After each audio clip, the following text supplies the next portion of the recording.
Entonces, el primer tema, ¿verdad? Es el estudio de las unidades, ¿verdad? Las unidades tiene que ver con la dimensión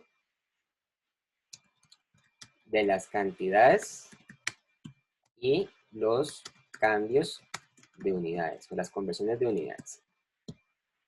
Esto es muy importante, de hecho es fundamental en la física. Para poder hacer cálculos matemáticos es importante que nosotros estemos seguros de las unidades de medida. Josué me hizo un comentario, hacer un drive. Bueno, yo tengo un canal de YouTube, ustedes lo pueden ver ahí, no hay ningún problema. Ok.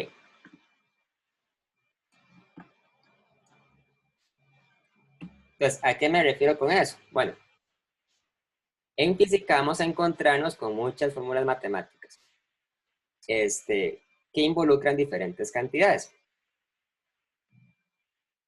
Pues más adelante vamos a ver una definición más rigurosa de esto. Pero, por ejemplo, yo les puedo poner una fórmula que diga lo siguiente. Les voy a decir que la posición de un objeto, ¿verdad? En un momento dado del tiempo, o sea, como función del tiempo, va a ser igual a la posición inicial más la rapidez del objeto multiplicada por el tiempo. Entonces, aquí es importante que todas las cantidades que yo tengo estén representadas en las unidades correctas. Entonces, si esto que está aquí es la posición, ¿verdad? La posición siempre se mide con unidades de distancia. O sea, se mide en metros, porque el metro es la unidad fundamental del sistema internacional de unidades para medir la distancia. Entonces, en física hay una forma de representar esto con una notación especial, que es que ponemos la X dentro de un par de corchetes, ¿verdad? Entonces, cuando yo meto una cantidad dentro de dos corchetes, lo que estoy haciendo es representando su dimensionalidad. Entonces, en este caso, la X tiene unidades de distancia o de longitud. Eso se representa con la letra L. ¿Sí? La letra L mayúscula significa simplemente unidad de longitud. Uso la L mayúscula y no utilizo, por ejemplo, metro, porque como ustedes saben, hay muchas formas diferentes de medir longitud, ¿verdad? Podemos usar el metro, el kilómetro, el milímetro, la milla, el pie, la pulgada, la yarda, ¿verdad? Etcétera. Hay un montón de formas. Pues la letra L es la forma abstracta para representar toda esa diversidad de formas de medir la longitud. El tiempo es la letra T, ¿verdad? Entonces, este va a ser el tiempo.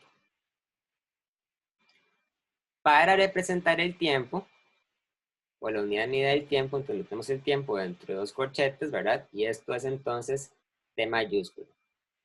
La T mayúscula representa la unidad de tiempo, ¿ok? El tiempo se puede medir en segundos, en minutos, en horas, en días, en años, en semanas, en meses, ¿verdad? En cualquier forma para medir el tiempo es válida. Generalmente, el tiempo lo vamos a medir en segundos, porque el segundo es la unidad fundamental del sí para medir tiempos. Entonces, si esto que está acá es la posición inicial, ¿verdad? Esta es la posición inicial, pues sabemos que las unidades de x0 también tienen que ser de distancia.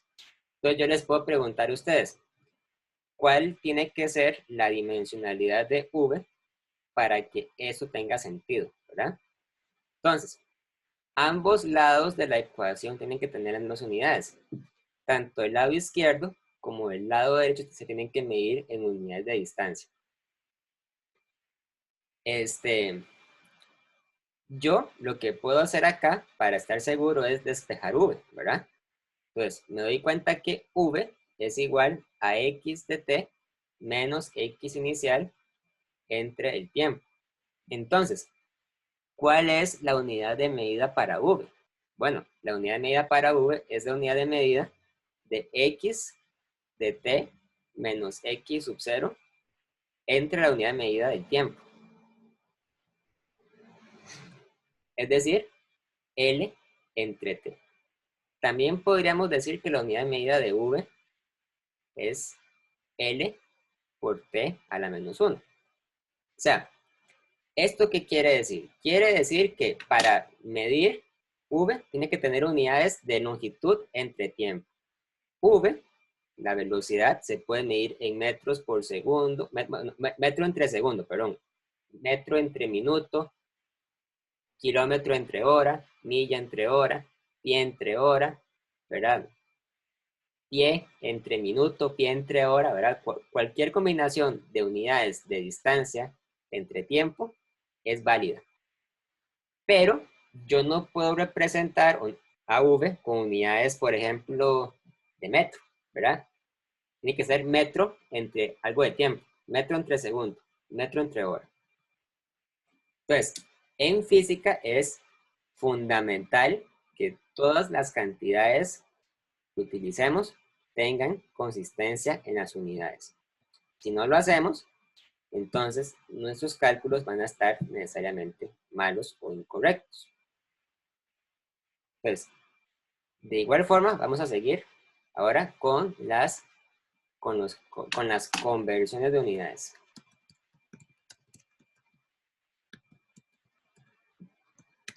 Las conversiones de unidades solamente se pueden hacer entre unidades de la misma dimensión. O sea, esto que acabo de explicar tiene bastante sentido, pero hay que entenderlo bien. Ustedes pueden pasar, por ejemplo, de metros a kilómetros. Pueden pasar de días a horas.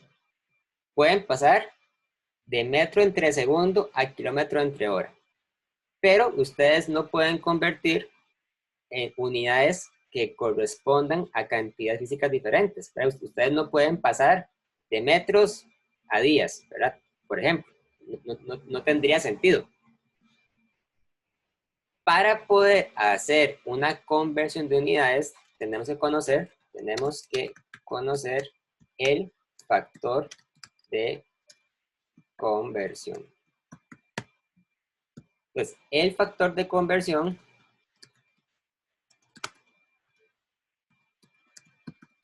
es la ecuación que relaciona dos unidades de medida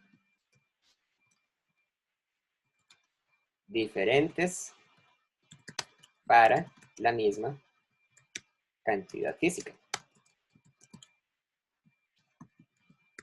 Por ejemplo, ustedes saben que 1 kilómetro es igual a 1000 metros, ¿verdad? De hecho, es exactamente igual a 1000 metros. Entonces, esta ecuación, la que dice que 1 kilómetro es igual a 1000 metros, sería lo que llamamos el factor de conversión. Otro ejemplo, 1 hora es igual a 60 minutos. O bien, también podemos usar el hecho de que 1 hora es igual a 3600 segundos. Hay algunos factores de conversión que ustedes deben saber de memoria o bien deben conocerlos de conocimiento general. Por ejemplo, los factores de conversión que miden el tiempo se consideran que son de conocimiento general, ¿verdad? Por ejemplo, ¿cómo pasar de horas a minutos? ¿Cómo pasar de días a años? ¿Verdad? ¿Cómo pasar de días a meses, etcétera? Eso es conocimiento general. Entonces, ese dato no lo van a tener en el formulario. Luego, tenemos también las conversiones que se hacen entre unidades del sistema de atención de unidades. Por ejemplo, si yo les pregunto a ustedes cómo pasar de metros a centímetros, entonces decimos que 1 metro es igual a 100 centímetros. En este caso, la conversión la hacemos tomando en cuenta el prefijo de la unidad de medida, ¿verdad? Para pasar de metros a centímetros, lo que hacemos es usar el factor de conversión asociado al prefijo de centímetros. Pero hay también conversión de unidades que no pertenecen al sistema internacional.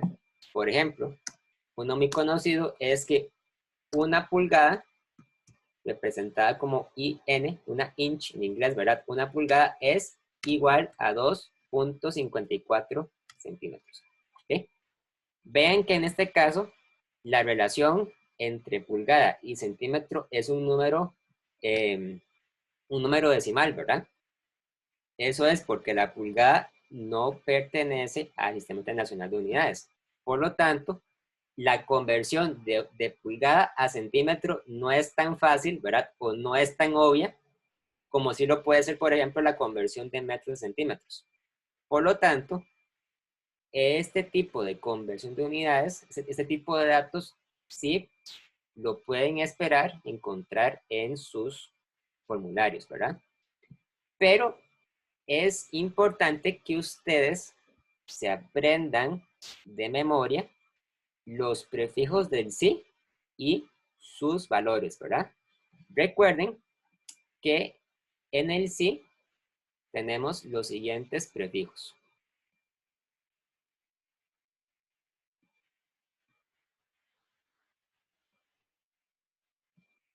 Tenemos, vamos a ver, tenemos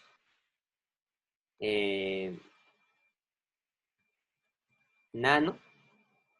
Nano se representa con una n y tiene un valor de 10 elevado a la menos 9. Tenemos micro. Micro se representa con la letra griega mu y tiene un valor de 10 elevado a la menos 6. Tenemos mini, lo representamos con la letra m y tiene un valor de 10 a la menos 3. Tenemos centi, ¿verdad? Centi lo represento con la letra C y tiene un valor de 10 a la menos 2. Tenemos deci. Deci lo representamos con la letra D y vale 10 a la menos 1. Luego tenemos los múltiplos, que serían entonces deca. Lo represento con las letras DA y vale 10. 10 a la 1, ¿verdad? Tenemos también hecto, H, en un valor de 10 a la 2. Kilo, lo represento con la letra K y vale 10 a la 3. Kilo mega, letra M mayúscula, vale 10 a la 6. Giga, con la letra G mayúscula, vale 10 a la 9. ¿Verdad? Y así hay otros, ¿verdad? Después sigue también tera, ¿verdad? Estos datos aparecen siempre en las tablas del libro de texto, ¿verdad? Vienen al principio del libro. Entonces, es fácil que ustedes, digamos, simplemente agarren el libro y lo consultan. Pero, ¿verdad? Es importante que ustedes lo manejen bien porque eventualmente vamos a encontrarnos con algún problema donde sea importante hacer el cambio de unidades. Entonces, ¿cómo realizar un cambio de unidades?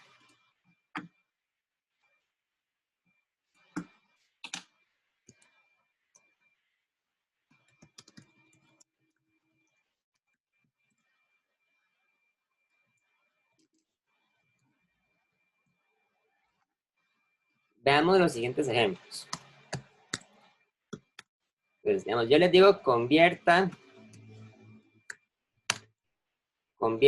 500 metros a pulgadas, ¿verdad? Entonces, ustedes tienen que hacer esta conversión utilizando los correspondientes factores de conversión. Recuerden que para pasar de pulgada a centímetro, decimos que una pulgada es igual a 2,54 centímetros. También sabemos que un metro es igual a 100 centímetros. Ahora, es posible que ustedes también conozcan cómo pasar directamente de metros a pulgadas, pero también se vale hacer, digamos, la conversión a unidades intermedias. podemos pasar primero de metros a centímetros y luego a pulgadas. Entonces, ustedes plantean lo siguiente. 500 metros es igual, ¿verdad?, a 500 metros, obviamente, ¿verdad?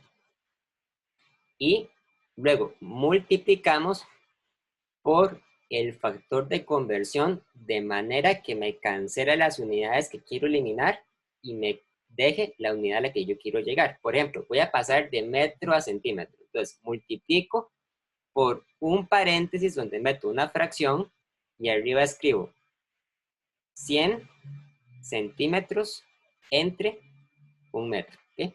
Ahora, ¿por qué es que yo puedo hacer esto? Bueno, yo puedo hacer esto impunemente porque vean que esta fracción que está acá es de hecho igual a 1, ¿verdad? O sea, ustedes dicen, un metro es igual a 100 centímetros. Entonces, ¿qué es lo que ustedes obtienen cuando dividen 100 centímetros entre un metro? 1, porque la cantidad que está arriba es igual a la cantidad que está abajo. Entonces, ustedes pueden multiplicar por 1. Y vean que la escribo de manera tal que cancelo unidades, ¿verdad? Cancelo metro con metro. Y me queda centímetro arriba. Ahora, puedo seguir haciendo esto para cancelar centímetro y poner pulgada. Abro otra fracción y escribo. 1 pulgada es igual a 2,54 centímetros. ¿Okay? Igualmente, esta fracción que está acá es exactamente igual a 1, porque el número que está arriba es igual al número que está abajo. 1 pulgada es igual a 2,54 centímetros. Pero yo puedo usar esto para cancelar centímetros y al final me queda solamente la pulgada, ¿verdad? La única unidad que sobrevive es la pulgada. Entonces, calculamos cuánto es 500 por 100 y luego dividido entre 2,54. Es igual a 19.685.03937 pulgadas, ¿verdad? Muy bien. Este número que está aquí es correcto, ¿verdad? Porque es lo que obtenemos cuando llegamos a este resultado. Sin embargo, vean que queda bastante largo, ¿verdad? Y a veces, por facilidad, es mejor reducir la expresión para que quede lo más corta posible. Ustedes podrían decir, ¿verdad?, que esta respuesta simplemente es igual a 19.685.04 pulgadas, ¿verdad? Ahí lo que hice fue redondear para que me queden solamente 2 decimales. O incluso, si ustedes lo prefieren, ¿verdad?, también pueden escribir ese número en notación científica para que quede todavía más corto. Pero para eso ustedes tienen que definir cuidadosamente la cantidad de cifras que quieren dejar. Por ejemplo, si lo dejamos con solamente 3 cifras, este número sería aproximadamente igual a 1.97 por 10 a la 4 pulgadas, ¿verdad? Y si lo ordenamos todavía más, es igual a 2.0 por 10 a la 4 pulgadas, ¿verdad? Pero vean que con cada redondeo que ustedes hacen, van perdiendo exactitud, ¿verdad? Van perdiendo precisión. Lo cual puede, digamos, eventualmente ser importante porque luego puede acarrear un error grande, ¿verdad? Con los cálculos. Otro ejemplo que es muy importante de ver es la conversión de rapideces. Y aquí en realidad me refiero a la conversión en general de cualquier cantidad que tenga unidades mixtas, ¿verdad? Por ejemplo, la rapidez se mide en metros por segundo, pero también se puede medir en kilómetros por hora. Entonces, digamos que yo les pregunto a ustedes, calcule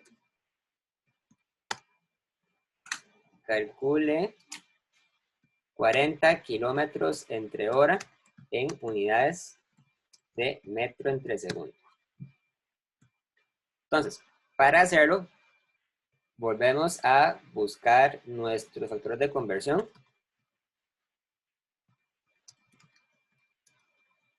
Sabemos que para pasar de kilómetros a metros tenemos que usar 1 kilómetro igual a 1000 metros, ¿verdad? Y la otra conversión es para pasar de horas a segundos. Una hora es igual a 3600 segundos. ¿Cómo hago esta conversión?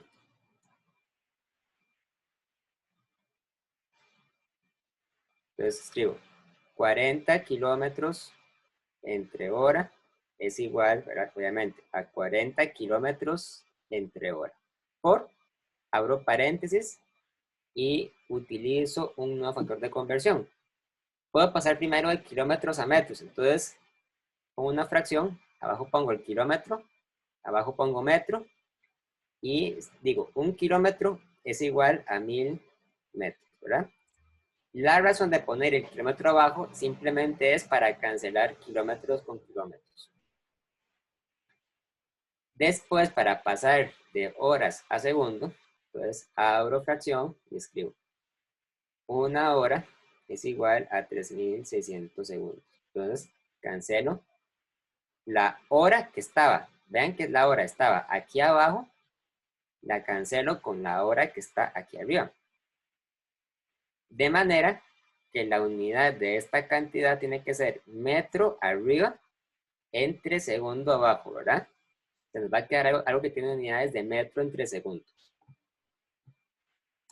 Entonces, 40 por 1000 entre 3600 es un número con muchos decimales, es 11.11 metros entre segundos. Entonces, el orden de las fracciones del factor de conversión tiene que ser tal que permita cancelar unidades.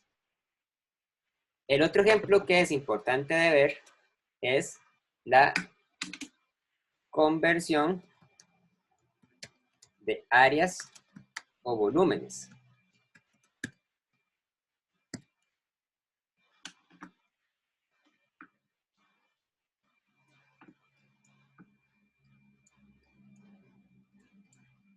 Pongamos un ejemplo. Por ejemplo, convierta un kilómetro cuadrado a unidades de metros cuadrados. Hay que tener cuidado porque la conversión de kilómetros a metros no es igual a la conversión de kilómetros a metros cuadrados, de kilómetro cuadrado a metro cuadrado. Entonces, para hacer esta conversión, nosotros recordamos cuál era el factor de conversión.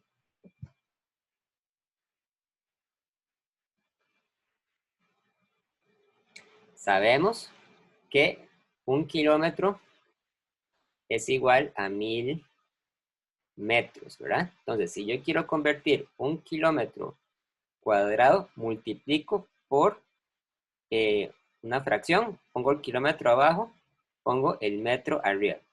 Entonces, 1 kilómetro es igual a 1000 metros.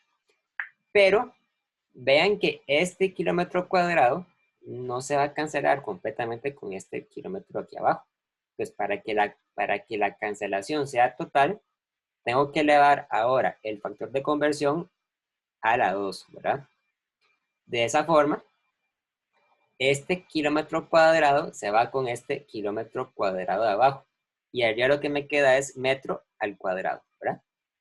Entonces, esto daría 1 millón, ¿verdad? 1 millón de metros cuadrados. O bien, 1.0 por 10 a la 6, ¿verdad? Metros cuadrados. De igual forma, cuando ustedes convierten unidades de volumen, ¿verdad? Que no está, digamos, en metros cuadrados, sino en metros cúbicos, metro a la 3, entonces tienen que elevar el factor de conversión a la 3. Bien, ¿preguntas, dudas?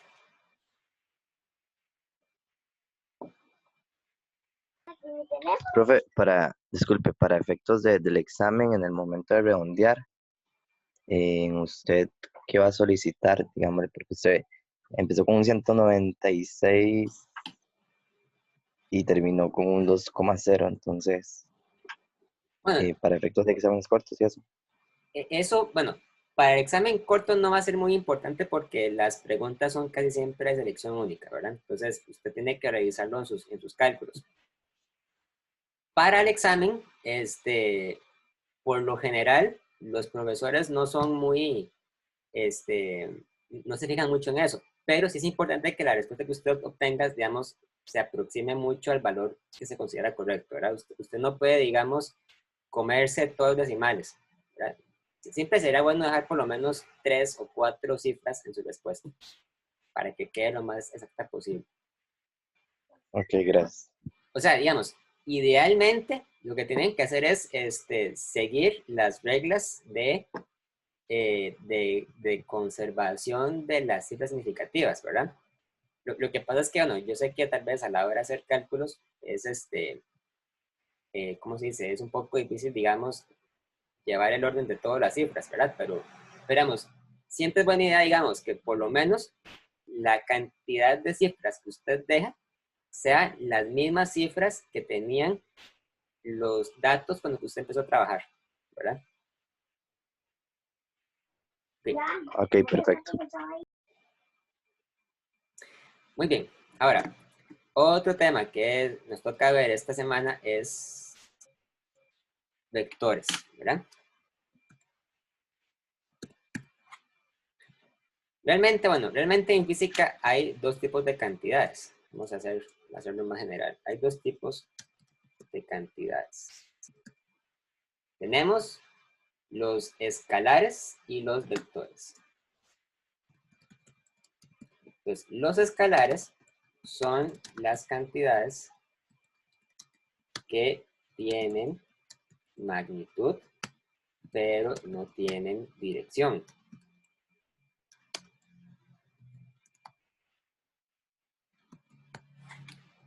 Entonces, en este sentido, uno puede pensar en muchos ejemplos, ¿verdad? O sea, por ejemplo, un ejemplo de cantidad escalar es el tiempo, ¿verdad? Ustedes dan el tiempo. Ustedes saben que el tiempo avanza hacia adelante, ¿verdad? Pero ustedes no tienen que decir, por ejemplo, si el tiempo se movió para la izquierda o para la derecha. No tiene sentido, ¿verdad? O sea, el tiempo es nada más uno y se mide como un escalar. Otro ejemplo es la temperatura, ¿verdad? La temperatura es una cantidad escalar que no tiene dirección. Ustedes simplemente miden el valor de la temperatura y ya está. Otro ejemplo de cantidad escalar que vamos a ver ahora y que es muy importante es la distancia, ¿verdad? Otro ejemplo es la distancia. Por ejemplo, ¿verdad? Ustedes hacen un recorrido a pie, ¿verdad? En una calle, ¿verdad? Ustedes saben que una cuadra en Costa Rica mide generalmente 100 metros de largo por 100 metros, ¿verdad? Pero eso puede variar. Entonces, digamos que ustedes empezaron acá, caminaron hacia el norte, luego caminaron hacia el oeste y terminaron acá, ¿verdad?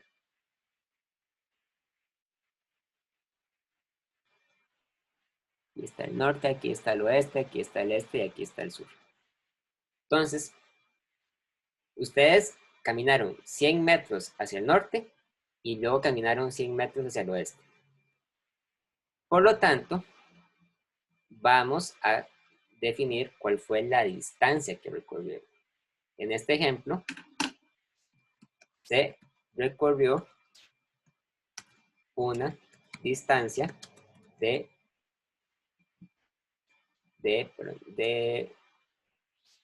100 metros más 100 metros igual a 200 metros. ¿Sí?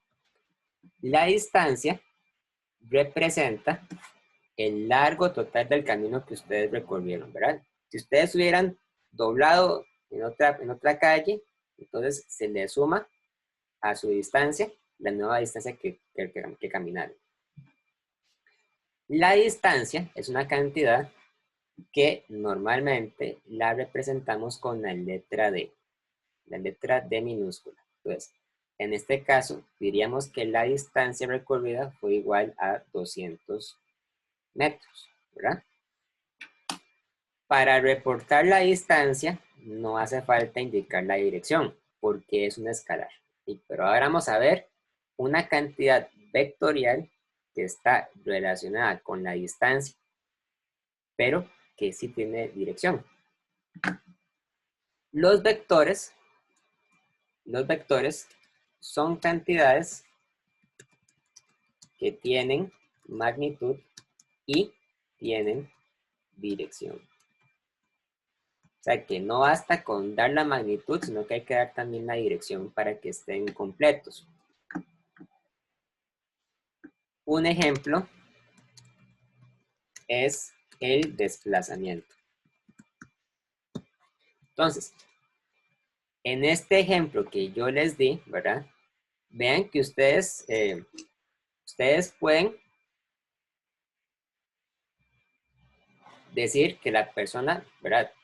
Partió de este punto, caminó y llegó hasta acá. Entonces, el desplazamiento sería la línea más corta, o bien sería la línea recta que ustedes dibujan desde el punto de partida hasta el punto final, ¿verdad? Obviamente, vean que en este caso, el desplazamiento no sería de 200 metros. De hecho, sería más pequeño, ¿verdad? Ustedes lo pueden calcular utilizando el teorema de Pitágoras. Ustedes tienen entonces un triángulo rectángulo,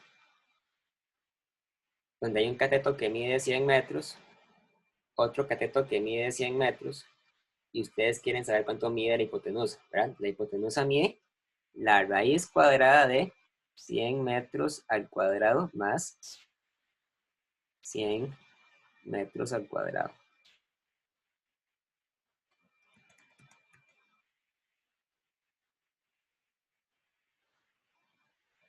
Que es aproximadamente igual a 141, vamos a ver,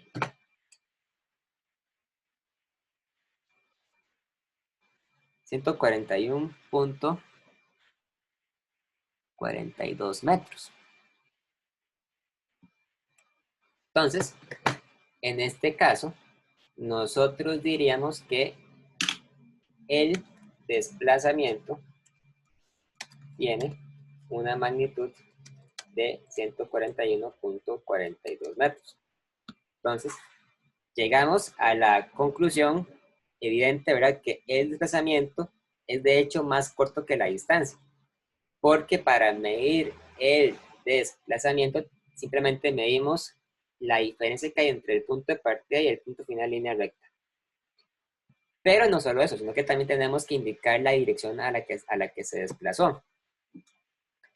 Vean que tuvieron que caminar 100 metros hacia el norte y 100 hacia el oeste. Entonces, para indicar la dirección tenemos que utilizar los signos cardinales, en este caso, ¿verdad? Una forma de hacerlo es mediante un ángulo de referencia. Y para hacer esto, hay varias maneras que son correctas para representarlo. Por ejemplo, yo puedo calcular este ángulo de acá. Este ángulo lo puedo llamar el ángulo zeta, ¿verdad? Este ángulo zeta.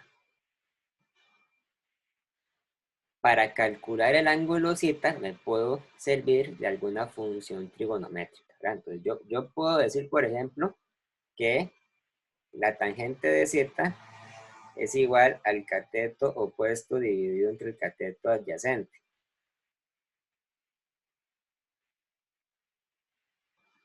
En este caso, ambos catetos miden 100 metros, ¿verdad? El cateto adyacente sería el que va para el norte y el cateto opuesto el que va para el oeste. Entonces, zeta sería igual a el tangente inverso del cateto opuesto entre el cateto adyacente. O sea, sería igual al tangente inverso de 100 metros dividido entre 100 metros. Eso da 45 grados, ¿verdad? Pero es el tipo de cálculo para el cual es importante que ustedes cuenten con la calculadora. Entonces, ustedes se movieron a 45 grados. ¿De qué manera? Bueno, la dirección del desplazamiento es de 45 grados al oeste del norte. Es buena idea que ustedes entiendan, digamos, este tipo de notación. Si yo digo 45 grados al oeste del norte, es que ustedes, verán, dibujan una línea recta y luego tienden una línea de 45 grados hacia el oeste del norte, ¿verdad?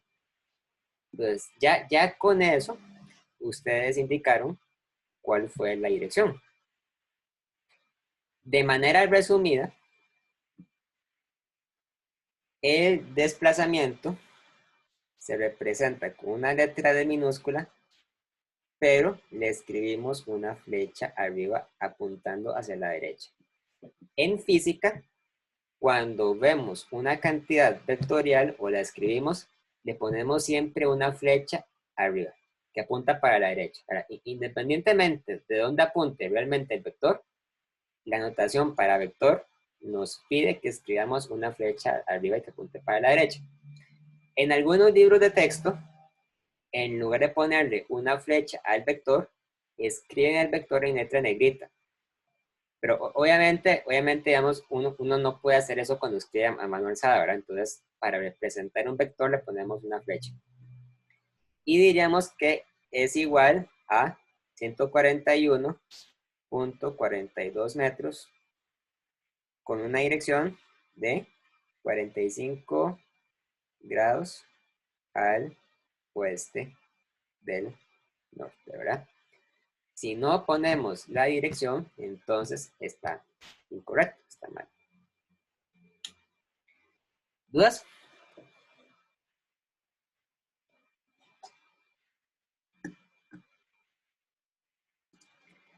Bueno, tal vez ya para ir terminando, ¿verdad? Para que no se nos haga muy largo, nada más vamos a ver otra cosa, que son las componentes. Profe, ¿Sí?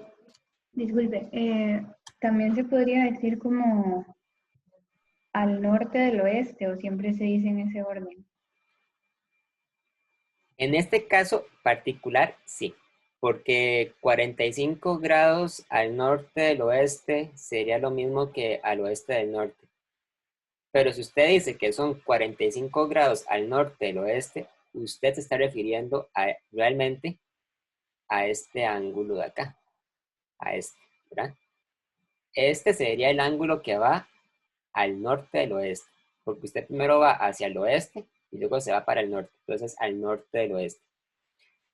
Pero, ¿verdad? En general pueden ser diferentes, ¿verdad? Lo que pasa es que cuando son de 45 grados, son los dos complementarios y son iguales. ¿Sí? Sí, gracias. Ok. Entonces, estamos viendo ahora las componentes del vector.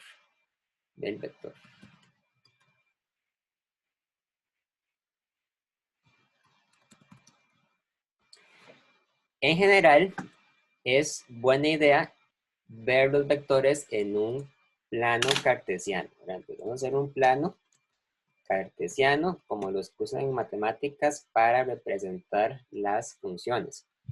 Entonces, para dibujar un plano cartesiano, nosotros tenemos que tener un eje Y y un eje X. Ustedes saben que por convención el eje X es el eje que se pone horizontal. Este sería el eje X y este sería el eje Y. Ahora, yo puedo en este diagrama representar un movimiento. Entonces, digamos que yo quiero desplazarme, me desplazo 150 metros hacia la dirección más X y luego me desplazo 50 metros hacia más y, para que sea distinto, ¿verdad? Entonces, yo me voy al plano cartesiano y hago una marquita más o menos en el lugar donde yo calculo que está el 150, digamos, esto es arbitrario, ¿verdad? 150 metros, aquí está 0, 150 metros. Y hago una marquita en el eje Y donde está 50. Va a estar más abajo. Entonces aquí están los 50 metros. Entonces, para hacer ese recorrido, yo me moví primero hacia acá, ¿verdad? Hacia esta dirección.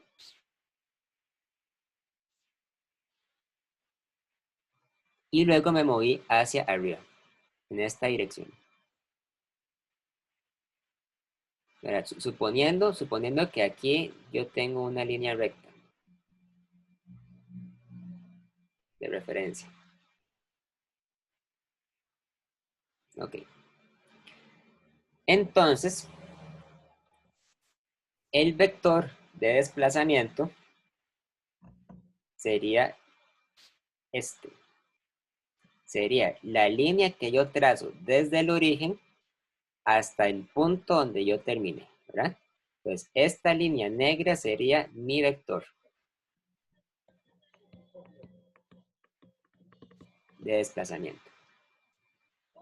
Entonces, yo podría calcular la magnitud del desplazamiento y la dirección, ¿verdad? Por ejemplo, yo sé que la magnitud del desplazamiento lo puedo calcular utilizando el teorema de Pitágoras. Entonces, sería igual a 150 metros al cuadrado más 50 metros al cuadrado.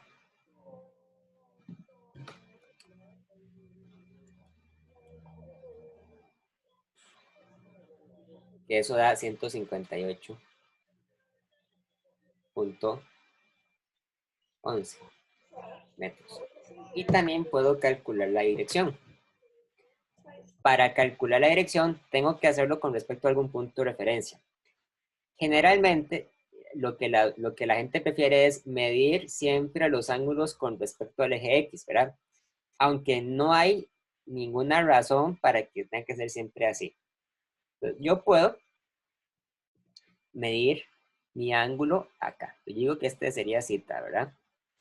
Entonces, zeta sería el tangente inverso del cateto adyacente, del cateto opuesto entre el cateto adyacente. El cateto opuesto sería el que mide 50 metros y el adyacente mide 150. Entonces sería el tangente inverso de 50 metros entre 150 metros.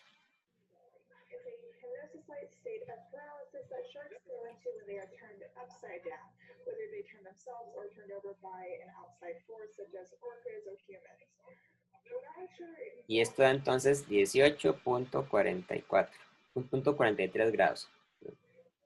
Entonces ustedes pueden decir que el vector D es igual a 158.11 metros con un ángulo de 18.43 grados sobre el eje X, sobre más X.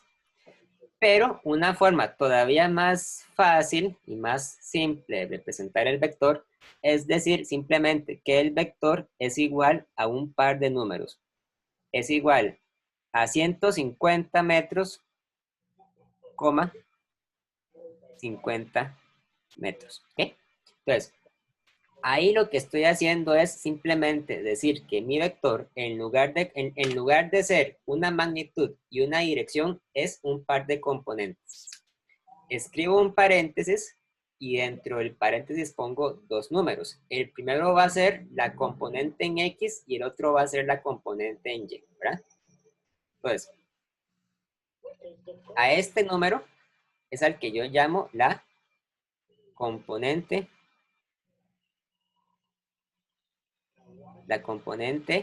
en X y a este otro es el que llamo la componente en Y, ¿verdad?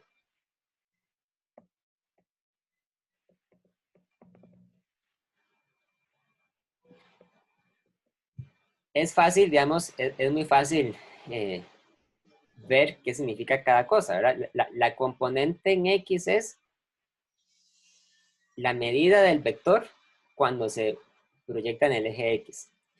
Mientras que la componente en Y es la medida del vector cuando se proyecta en el eje Y. Una forma, digamos,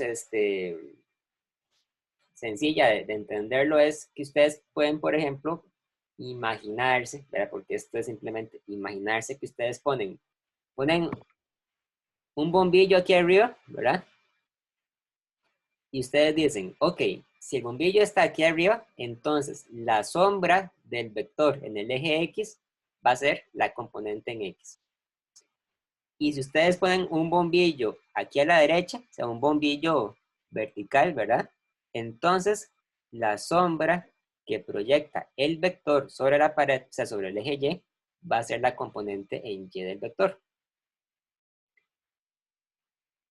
A veces decimos entonces que la componente en X la llamamos dx, ¿verdad? Entonces, dx sería 150 metros. Y la componente en Y la llamamos dy.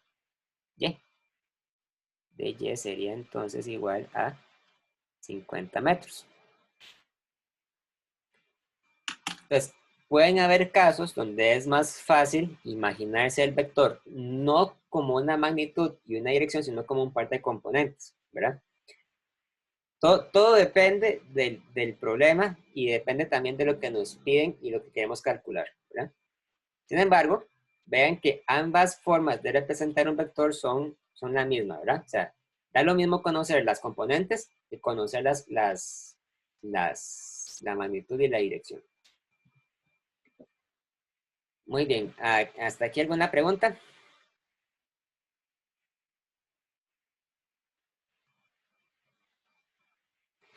Bueno, entonces, si quieren dejemos la clase hasta acá para que no se haga muy larga. De por sí, tenemos tiempo de aquí al otro martes para el primer examen, para el primer examen corto.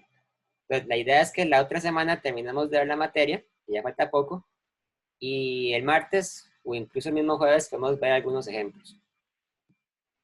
Entonces, bueno, yo ahora más tarde les envío les voy a enviar al correo la dirección para que ustedes entren a mi canal de YouTube donde voy a subir este video.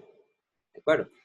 Y de paso, en el canal también voy a poner los demás videos que grabé el semestre pasado. Entonces, ¿alguna pregunta, algún comentario?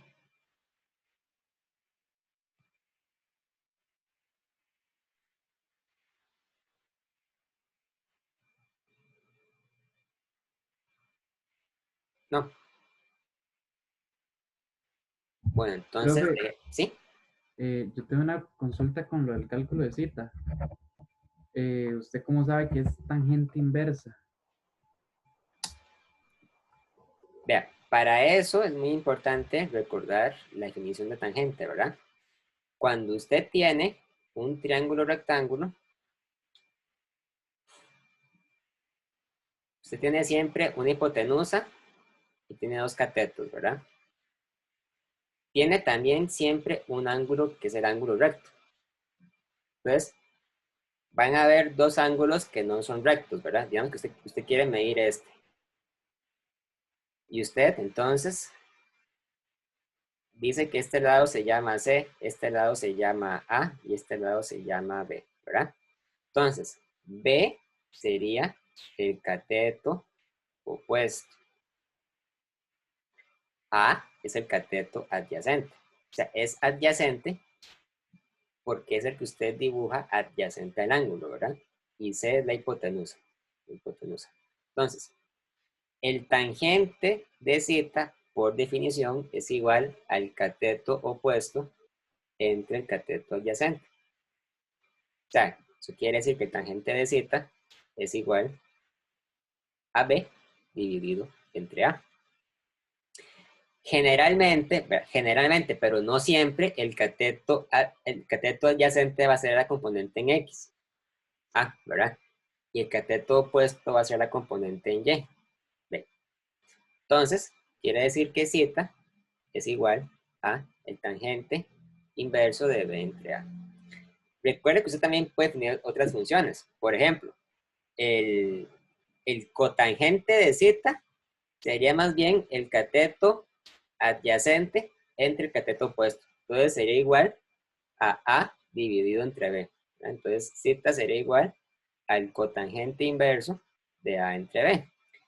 O incluso puede decir, bueno, el coseno de Z, coseno es cateto adyacente entre hipotenusa. Entonces es igual a A entre C. Entonces Z es igual al coseno inverso de A entre C.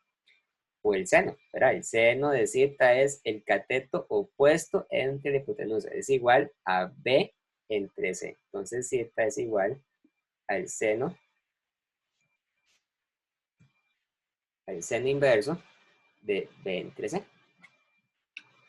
Es definición, ¿verdad? De la función trigonométrica. Ok, gracias. Ok.